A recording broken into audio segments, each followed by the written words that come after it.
جنگ سے سیلاب تو گزر گیا، لیکن سیلاب متاثرین کی مشکلات میں کمی نہ آ سکی۔ کئی سیلاب سے متاثرہ علاقوں میں اب بھی پانی موجود ہے۔ متاثرہ علاقوں میں مکانات گر چکے ہیں۔ سیلاب متاثرین اب خوراک اور رہائش سے جیسے مسائل کا سامنا کر رہے ہیں۔ مزید جانتے ہیں، جھنگ سرگودا روڈ پر موجود ہیں ڈان نیوز کے نمائندے محمد اکمل ان سے۔ اکمل، بتائے گا کس طرح کی مشکلات کا سامنا ہے؟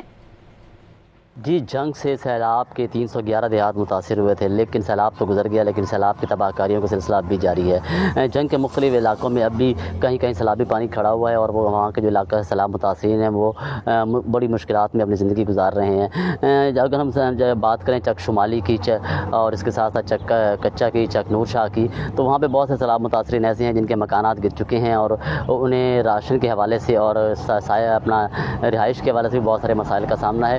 حکومت کی جانب سے یہ کہا تو جا رہا ہے کہ وہاں پر جو ہے راشن کی سپلائی کا سلسلہ بھی جاری ہے، اور کئی علاقوں میں جو ہے وہ فلڈ کیمپ بھی تقسیم کیے گئے ہیں، لیکن ہمارے ساتھ جو چک شمالی کے رہائشی ہیں، سیلاب متاثرہ شخص ہیں، وہ موجود ہیں، تو آئیے ان سے پوچھتے ہیں اس وقت کیا صورتحال ہے۔ جی بتائیے گا کیا صورتحال ہے آپ کے علاقے کی اور آپ کی؟ ہمیں کوئی راشن نہیں ملا، ہمارے جانور بھی بھوکے ہیں، ہمارے بچے بھی، ہمارے مکان گر چکے ہیں جو کہ آپ دیکھ رہے ہیں۔ ہمارے ساتھ تعاون کریں، ہمارا کوئی پوچھنے والا نہیں ہے، ادھر کوئی آیا بھی نہیں ہے ابھی تک۔